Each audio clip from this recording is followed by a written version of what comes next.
الحمد لله رب العالمين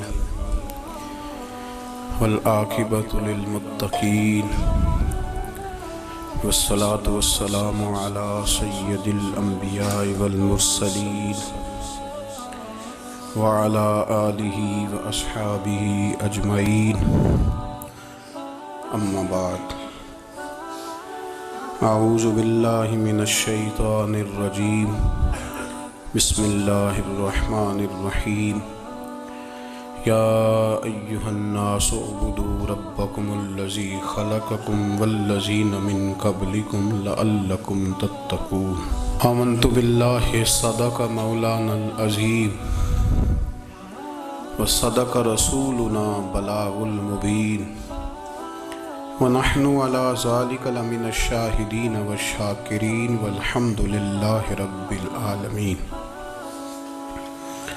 قال الله تبارك وتعالى في شان حبيبه مخبرا وامرا إن الله وملائكته يصلون على النبي يا أيها الذين آمنوا صلوا عليه وسلموا تسليما. الصلاة والسلام عليك يا سيدي يا رسول الله وعلى آلك وأصحابك يا سيدي يا حبيب الله. الصلاة والسلام عليك يا سيدي يا نبي الله وعلى آلك وأصحابك يا سيدي يا نور الله. اللهم صل على سيدنا ومولانا محمد معدن الجود والکرم وآلہ وصحبہ وعطرتہ وبارک وسلم. تمام تعریفیں، حمد اور ثنا اللہ تبارک و تعالیٰ کے لیے. درود و سلام نبی اکرم نور مجسم شفیع معظم احمد مجتبیٰ جناب حضرت سیدنا محمد مصطفیٰ صلی اللہ تعالیٰ علیہ وسلم کی ذات والا صفات کے لیے حمد و صلات کے بعد، دوستو، بزرگوں اور بھائیوں، قرآن مجید فرقان حمید میں اللہ تبارک و تعالیٰ نے فرمایا ہے اپنے بندوں کو اپنی عبادت کی طرف توجہ دلائیے. اپنے بندوں کے دلوں میں عبادت کا شوق، ذوق اور نظریہ پیدا فرمایا. فرمایا یا ایھا الناس اعبدوا ربکم الذی خلقکم. اے ایمان والو، اے لوگو، اپنے اس رب کی عبادت کرو جس نے تمہیں پیدا کیا. والذین من قبلکم، اور ان لوگوں کو بھی پیدا کیا ہے جو تم سے پہلے تھے. تمہیں عبادت کا نفع یہ ملے گا لعلکم تتقون، کہ تم پرہیزگار ہو جاؤ گے. عبادت اس لیے کرو کہ اللہ نے تمہیں پیدا کیا ہے، اور اس لیے کہ تم سے پہلے لوگوں کو بھی اللہ نے پیدا کیا ہے. اور پھر ارشاد فرمایا کہ الذی جعل لکم الارض فراشا، وہی رب ہے جس نے تمہارے لیے زمین کو فرش بنایا ہے. والسماء بناء، اور آسمان کو چھت بنایا. وانزل من السماء ماء فاخرج به من الثمرات رزقا لکم. زمین کو فرش بنایا، آسمان کو چھت بنایا، پھر آسمان سے پانی برسایا جس کے ذریعے پھل نکالے، اور وہ بھی کسی اور کے لیے نہیں، رزق لکم، تمہارے رزق کے لیے، وہ بھی تمہارے رزق کے لیے. یہ ساری نعمتیں تمہیں دی ہیں. اب فلا تجعلوا للہ اندادا، اب تم اللہ کے ساتھ کسی کو شریک نہ بناؤ. وانتم تعلمون، اور تم جانتے بھی ہو، تمہیں خبر بھی، تمہیں پتہ ہے کہ عبادت اللہ کی کرنی چاہیے، تمہیں پتہ ہے کہ نماز پڑھنی چاہیے، تم جانتے ہو کہ نوافل ادا کرنی چاہیے، تمہیں پتہ ہے کہ سجدے آنکھیں بند کر کے جھوٹ کی زندگی جی کے، اپنے ساتھ بددیانتی کر کے، دھوکہ دے کے، اپنے آپ کو دائیں بائیں، اپنے آپ کو کہیں مصروف رکھ کے کچھ وقت ضائع تو کر لیتے ہو، پر تمہیں پتہ تو ہے نا کہ عبادت اللہ کی کرنی، تمہیں اس کی خبر ہے. فرمایا اس رب کی. دیکھیں نا، انسان پر اگر کوئی شخص نیکی کر دیتا ہے، احسان کر دیتا ہے، تو انسان اس کے سامنے پھر گردن نہیں اٹھا سکتا. یار یہ میرے مشکل وقت کا دوست ہے، اس نے میرے ساتھ نیکی کی ہے. کبھی بھی گردن نہیں اٹھائے گا، جھکا کے رکھے گا۔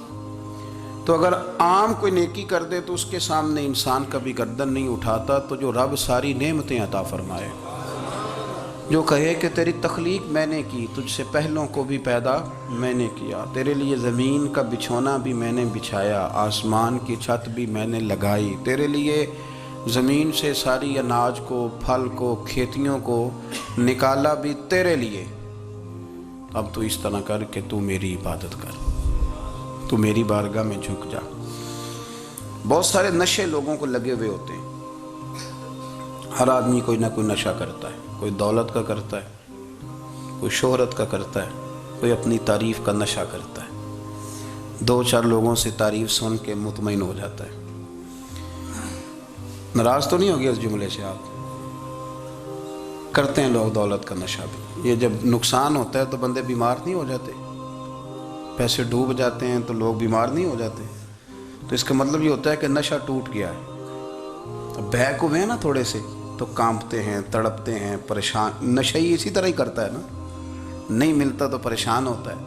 یہ سارے نشے ہیں، مختلف قسم کا نشہ۔ ہم مانتے نہیں اس بات کو، تسلیم نہیں کرتے، کیونکہ تسلیم کرنا بڑا مشکل کام ہے، اس کے لیے تو بڑی ساری چیزیں جو ہیں وہ دبوچ کے اور بڑی سارے رستے پھلانگ کے آنا پڑتا ہے، تو بڑا مشکل ہے ماننا، ورنہ کرتے ہیں ہم، ہمارا مزاج ہے۔ یہ گھومنے پھرنے کا، دنیا دیکھنے کا بھی ایک نشہ ہے، یہ بہت ساری باتیں کرنے کا بھی ایک نشہ ہے، گپ شپ کا بھی ایک نشہ ہے۔ دو چار لوگوں کی جب تک پگڑیاں نہ کھول لیں، بعض لوگوں کو نیند نہیں آتی، یہ غیبت کا، چغلی کا، بددیانتی کا، یہ بھی ایک نشہ ہے۔ اس پر ملا رومی رحمۃ اللہ نے بڑا کلام لکھا ہے، وہ کہتے ہیں مانگ کے کھانے کا بھی نشہ ہے، مانگ کے کھانے کا بھی نشہ ہے۔ وہ کہتے ہیں کہ ایک بھیک مانگنے والی خاتون تھی، تو بادشاہ کے پاس بھیک مانگنے آئی، تو بادشاہ کو پسند آ گئی، اس نے شادی کر لی۔ اب اس کو عادت تھی بھیک مانگ کے کھانے کی، تو وہ کنیزوں سے کہا کرتی تھی کہ فٹافٹ نہ روٹی لے کے آیا کرو، میں 2-3 دفعہ مانگوں تو پھر لایا کرو، کیونکہ ایک نشہ ہے نا، تو میں مانگوں 2-4 دفعہ تو پھر۔ تو انسان بہت سارے نشے کرتا ہے، یہ مانتا نہیں، یہ موبائل، یہ فیس بک، یہ سارے نشے ہی ہیں۔ اپنی فوٹو لگا لینا، سارا دن اسی کو دیکھتے رہنا، اور بڑے بڑے سیانے بندے جو وزادار ہیں، بڑے وزادار لوگ ہیں، لیکن وہ بھی سنجیدگی کے قائل نہیں، اس طرح کے نشوں کا شکار ہیں۔ یہ سارے نشے ہیں جو ہم نے پال لیے۔ ہمارے صوفیاء، ہمارے بزرگ فرماتے ہیں کہ تم اس طرح کرو، اگر سارے نشوں سے بچنا چاہتے ہو تو سجدے کا نشہ شروع کرو، سجدے کا نشہ شروع کرو۔ یہ نا اقبال کہتے ہیں، عطار ہو، رومی ہو، رازی، آپ بات کو سمجھیں، عطار ہو، رومی ہو، رازی ہو، غزالی ہو، کچھ ہاتھ نہیں آتا بے آہ سحر گاہی۔ کہتے ہیں بہت بڑا صوفی ہو جیسے فرید الدین عطار تھے، بہت بڑا تصوف کا امام ہو جیسے امام غزالی تھے، بہت بڑا تفسیر کا استاد ہو جیسے امام رازی ہو، عطار ہو، رومی ہو، رازی ہو، غزالی ہو، پر کچھ ہاتھ نہیں آتا بے آہ سحر گاہی۔ اگر سویرے اٹھ کے روتا نہیں نا اللہ کی بارگاہ میں، اگر تہجد نہیں نہ پڑھتا، تو کچھ ہاتھ نہیں آتا بے آہ سحر گاہی، پھر اس کو کوئی چیز نصیب۔ میری بات کی سمجھ آ رہی ہے آپ حضرات؟ جب تک آپ سویرے نہیں اٹھتے، آپ اللہ اللہ نہیں کرتے، آپ کو نوافل کا چسکا نہیں، عبادت کا مزہ نہیں، فرمایا میری عبادت کرو، یہ شوق پیدا کرو، میں نے تمہیں پیدا کیا ہے۔ ہم لوگوں کے نشے ہیں، مختلف نشے ہیں، بڑا عجیب رنگ ہے۔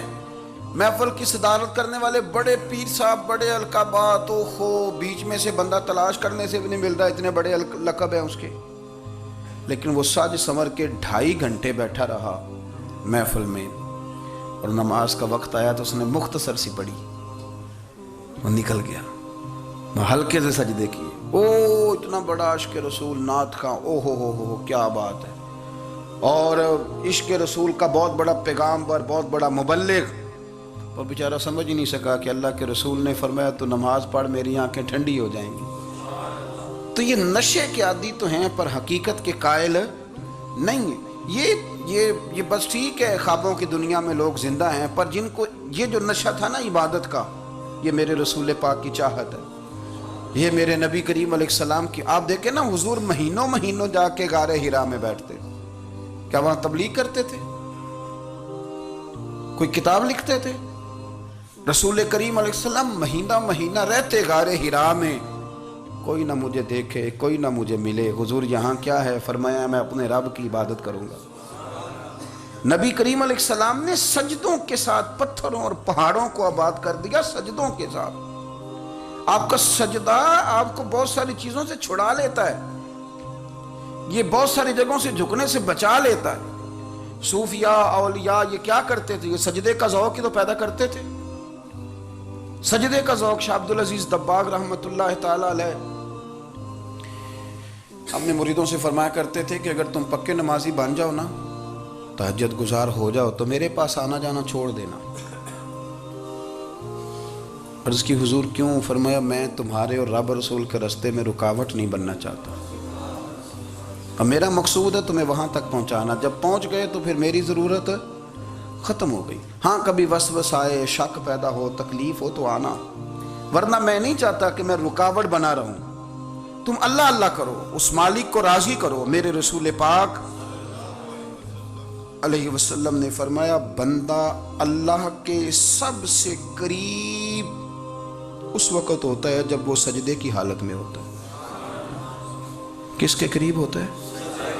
اللہ کے سب سے قریب ہوتا ہے، وہ بڑا نیڑے ہے رب کے، بڑا قریب ہے، اس لیے کہ وہ حالت سجدہ میں، وہ جب سجدے کرتا ہے نا اس کی بارگاہ میں جب جھک جاتا ہے۔ آپ ذرا سجدے کی کیفیت دیکھیں نا، زبان بھی یہاں ہے، آنکھ بھی یہاں ہے، کان بھی، عقل بھی ساری، اس نے سارا کچھ رکھ دیا سجدے میں۔ آپ وہ کبھی پیچھے جائیں تو دیہاتوں میں کہا جاتا تھا ناک سے نکیریں نکالو، بہت بڑی سزا ہوتی تھی نا، ناک سے نکیریں نکالو، بڑی سزا ہوتی تھی۔ تو اس نے کہا مالک مجھے کسی نے کہا نہیں، پر دیکھنا میں نے رکھ دی ساری عقل سجدے میں، اور رکھ کے کہا کیا؟ سبحان ربی یا اللہ، اللہ میں پست ہوں تو اعلیٰ ہے، اللہ تو میرا رب ہے اور تو سب سے اعلیٰ اتنا۔ اور فرمایا جب یہ اس کیفیت میں ہوتا ہے تو پھر یہ اپنے رب کے قریب ہوتا ہے۔ کثرت عبادت، نوافل۔ ہمارے ہاں عمرے کی قرآن اندازی محفلوں پہ ہونے لگ گئی ہے، حالانکہ حدیث سے ثابت نہیں۔ میں دوستوں سے کہتا ہوں جائز ہے، کرنی چاہیے، عمرے کی قرآن اندازی جائز ہے، پر کسی حدیث میں نہیں آئی کہ قرآن اندازی کرو عمرہ کرو۔ حدیث میں قرآن اندازی یہ آئی ہے کہ نبی پاک علیہ السلام نے فرمایا تمہیں پتہ چل جائے نا پہلی صف کا ثواب کتنا ہے، تم قرآن اندازی کرو۔ عمرے کی قرآن اندازی کا تو پوسٹر چھپتا ہے، تو یہ والی قرآن اندازی کب ہونی ہے؟ ہونی چاہیے کہ نہیں؟ حضور نے فرمایا تمہیں پتہ چلے کہ اس کا ثواب کتنا، تو تم قرآن اندازی کرو، تم قرآن ڈالو۔ جب آپ نماز پڑھ رہے ہوتے ہیں، جب آپ کا مصلی آباد ہوتا ہے، صلاح الدین ایوبی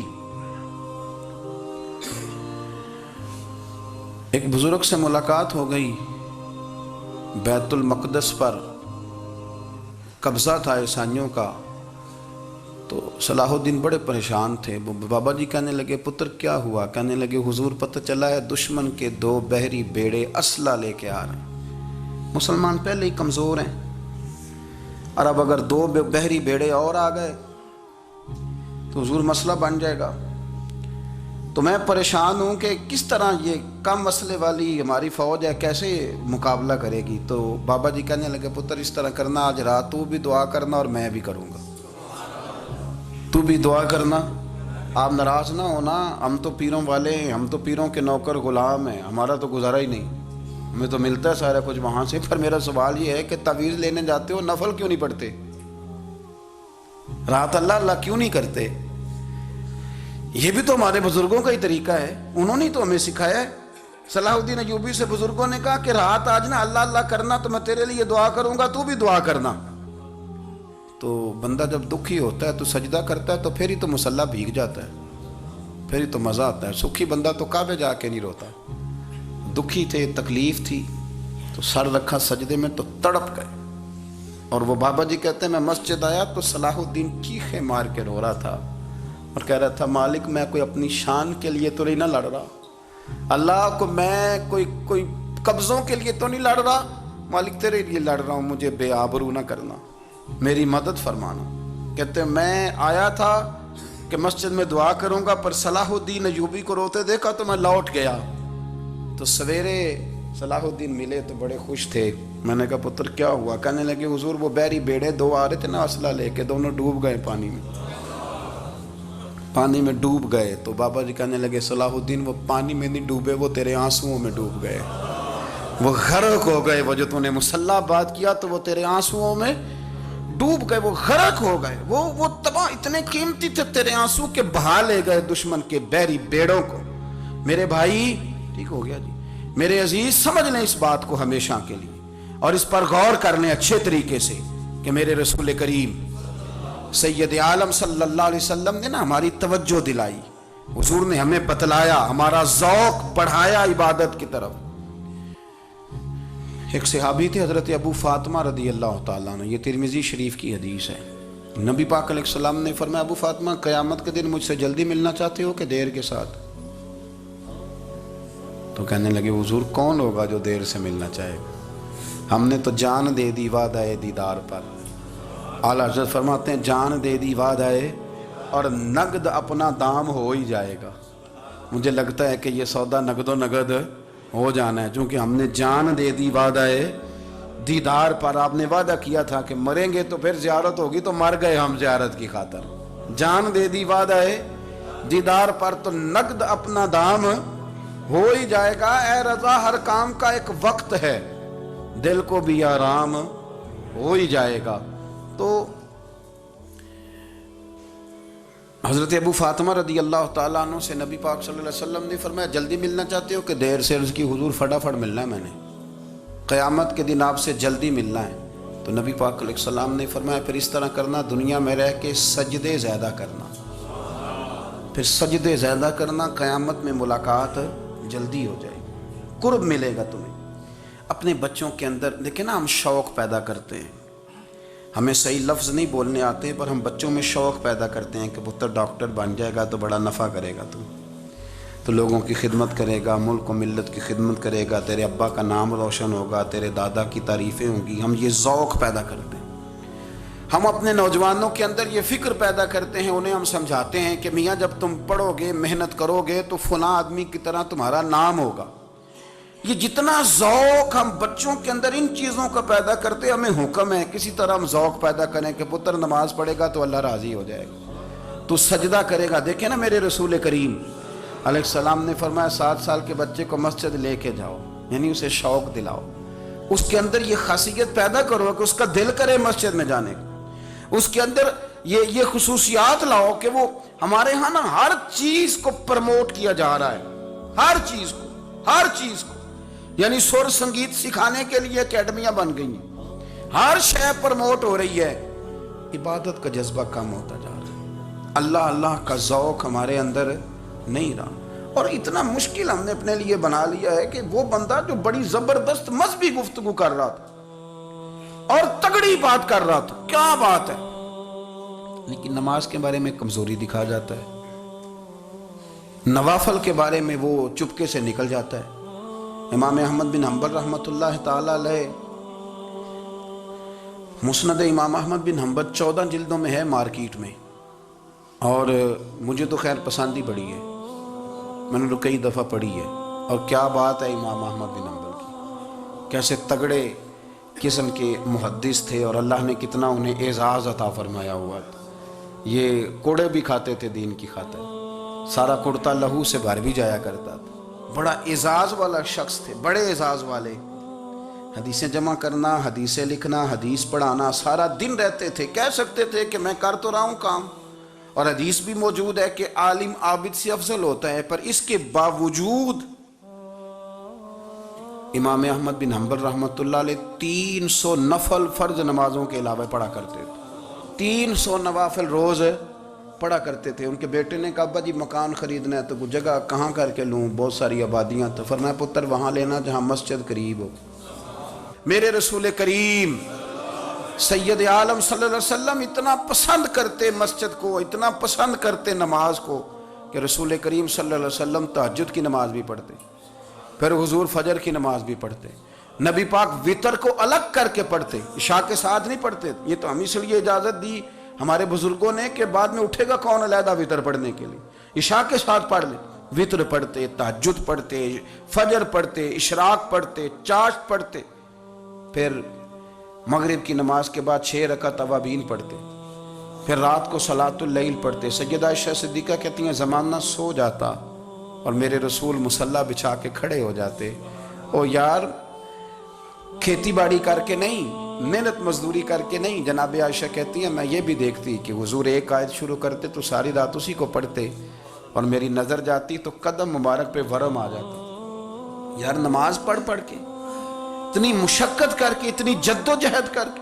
ورم آ گیا، یا رسول اللہ اتنی محنت کیوں کرتے ہو؟ فرمایا افلا اکون عبدا شکورا، کیا میں اپنے رب کا شکر گزار بندہ نہ بنوں؟ صحابہ کا ذوق عبادتوں کا، ریاضتوں کا، تلاوتوں کا، طبیعت ہے ان کی، وہ ایک دوسرے کو، حضرت مولا علی شیر خدا کرم اللہ تعالی وجہہ الکریم کے زمانے میں روم کے بادشاہ نے کہا یار یہ مسلمانوں کا پتہ تو کرو، یہ آخر کیوں اتنے زیادہ مجاہد ہیں؟ اس زمانے میں جاسوس بھیجنے کا مزاج تھا، اب تو جاسوس پکڑا جاتا ہے، اب تو جاسوس ہو، اور جاسوسی کا شوق ویسے آج بھی ہے۔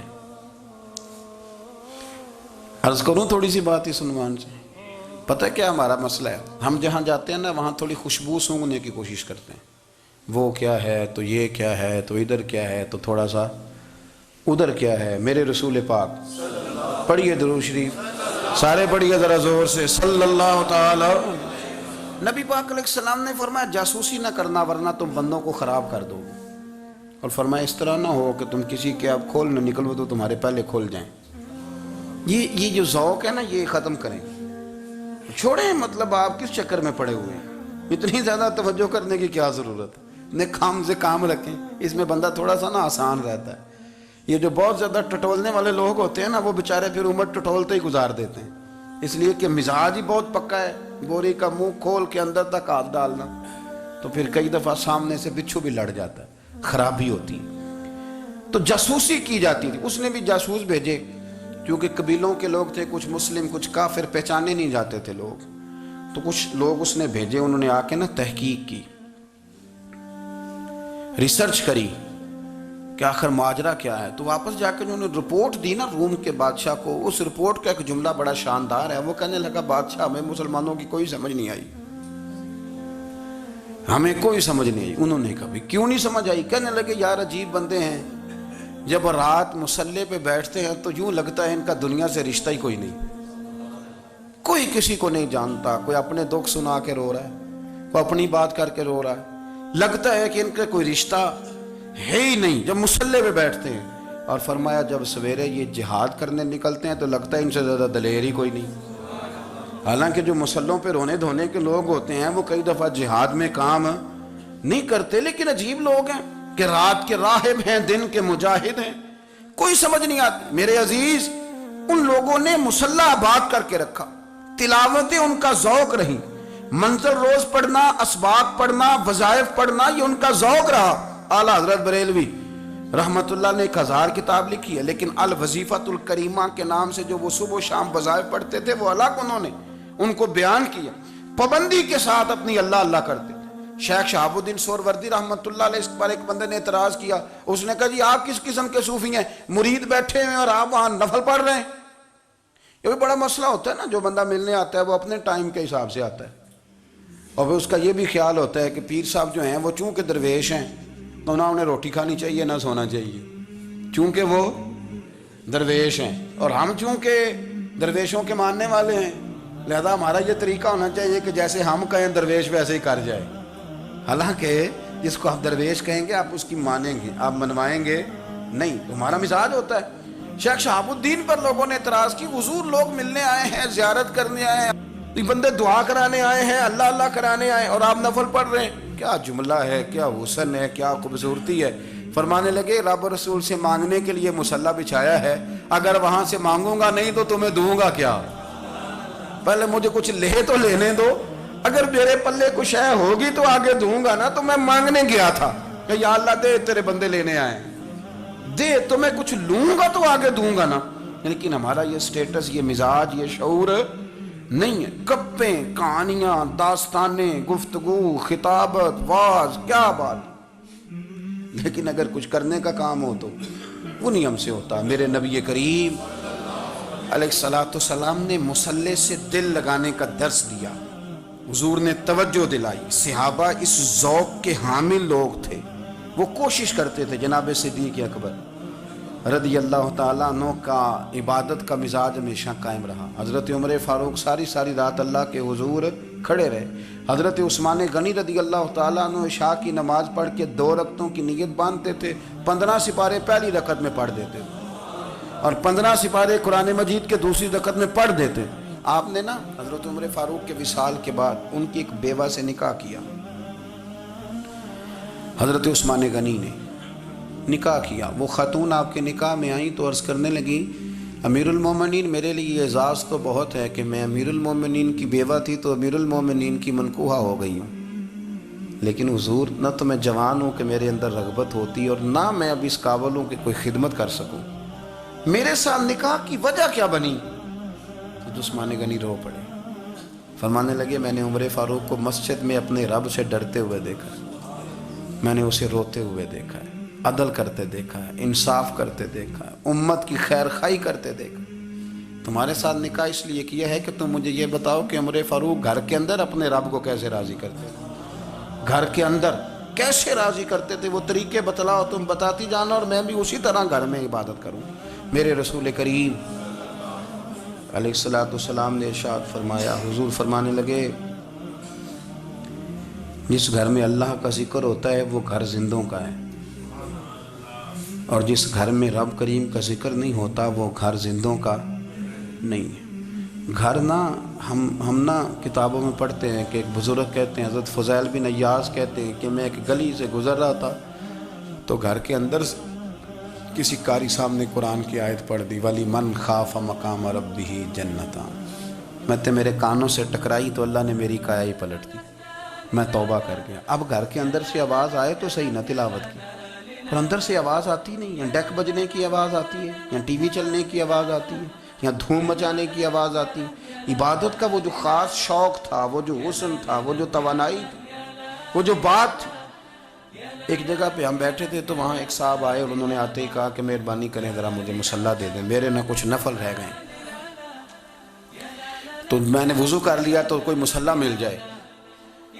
مصلی انہیں دے دیا گیا، وہ مصلی لے کے چلے گئے تو پیچھے ایک صاحب نے تبصرہ کیا، کہنے کتنا ریاکار بندہ ہے، لوگوں کو دکھا رہا ہے کہ میں نفل پڑھتا ہوں، ہے کو بات کرنے والی۔ میں نے اسے کہا، میں نے کہا تو مہربانی کرنا اس طرح کی ریاکاری تو بھی کر، پکڑ مصلی اور جا تو بھی تھوڑی ریاکاری کر کے آ، اٹھ ذرا شکر کر، کوئی یہ ریاکار بھی ملا ہے، کوئی نفل پڑھ کے ریاکاری کر رہا ہے۔ اللہ کا میں کہتا ہوں کو پڑھے تو صحیح نہ، یا یہ کوئی دور ہے نفل پڑھنے کا؟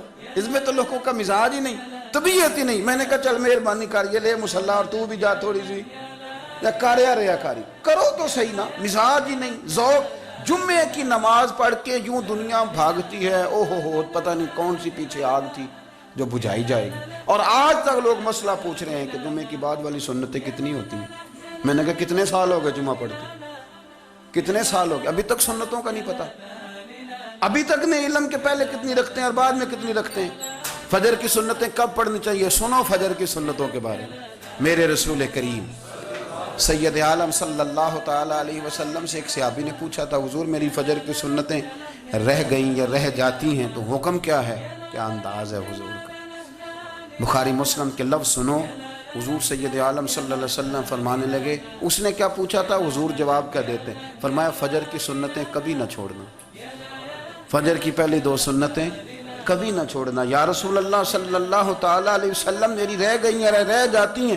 فرمایا فجر کی 2 سنتیں نہ چھوڑنا، فرمایا فجر کی پہلی 2 سنتیں مجھے دنیا اور دنیا کے اندر جو کچھ ہے وہ سب سے زیادہ پیاری ہے۔ فجر کی 2 سنتیں دنیا اور دنیا میں جو کچھ ہے مجھے وہ سب سے زیادہ پیاری ہے، اس لیے فجر کی سنتیں نہ چھوڑنا۔ اپنا ذوق، اپنی طبیعت، ہم نے نا ذوق غلط بنا لیا ہے۔ اگر 20 بندے کہہ بھی دیں گے تو نے بڑی شاندار تلاوت کیا تو کیا اس سے بنے گا؟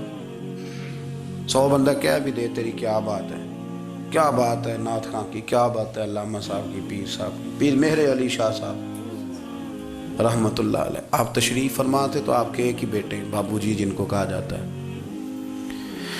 جس دن صاحبزادے پیدا ہوئے تو خادم نہ وہاں سے نکلا. ان لوگوں کے شوق اور طرح کے تھے نا، تو ان کی توجہ بھی اپنے شوق کی طرف رہتی. تو خادم نکلا اندر سے، پیر صاحب مبارک ہو، پیر صاحب مبارک ہو، پیر صاحب مبارک ہو، پیر صاحب مبارک ہو، شور کر رہا ہے. تو پیر صاحب کو وجد ہو گیا، اللہ اکبر اللہ اکبر اللہ. وہ کیا ہوا؟ کس بات کی مبارک دے رہے ہو؟ عرض کی حضور اللہ نے بیٹا دیا. تو آپ فرمانے لگے اچھا حضور آپ کیا ہوا؟ آپ تو پریشان ہو گئے. فرمانے لگے جب تو نے 3 دفعہ کہا نا مہر علی کو مبارک ہو، تو میں سمجھا تھا شاید تجھے کسی نے بتا دیا ہے کہ مہر علی سے اللہ راضی ہو گیا. میں سمجھا تھا کہ شاید تو یہ خبر لے کے آیا ہے کہ کسی نے بتایا ہے کہ مجھے آج خبر ملی ہے کہ مہر علی سے رب اچھا پتر ہوا ہے. الحمدللہ اللہ کا شکر ہے. پر میرے لیے مبارک کا دن وہ ہوگا جب میرا رب کہے گا کہ میں مہر علی سے راضی ہوں. میرے محبوب کہیں گے کہ میں مہر علی سے. آپ بات کو سمجھیں. شوق ہی کسی اور طرف تھا، دل ہی کہیں اور لگا ہوا تھا، طبیعت ہی کہیں اور مائل تھی. کوئی وظیفہ پوچھتے تھے تو پڑھتے تھے وہ لوگ، کچھ اللہ اللہ انہیں بتائی جاتی تھی تو کرنے کا ذوق رکھتے تھے، طبیعت تھی، قائل تھے. حضرت ربیع کہتے ہیں میں بڑی دور سے سفر کر کے گیا حضرت اویس کرنی سے ملنے، بڑی دور سے. اور جب میں پہنچا تو فجر کا وقت تھا. تو حضرت اویس کرنی کو میں نے پا لیا. تو وہ نماز پڑھ کے نا قرآن شریف لے کے بیٹھ گئے. فرماتے ہیں اشراق چاشت کا وقت ہوا تو نفلوں کی نیت باندھ لی. محدث ابن الجوزی نے لکھا ہے، فرماتے ہیں پھر جب زوال کا وقت ہوا تو مسجد میں جھاڑو دینے لگ گئے. ظہر کی نماز پڑھ کے تو عصر کی تیاری تک وہ مسجد میں بیٹھے رہے.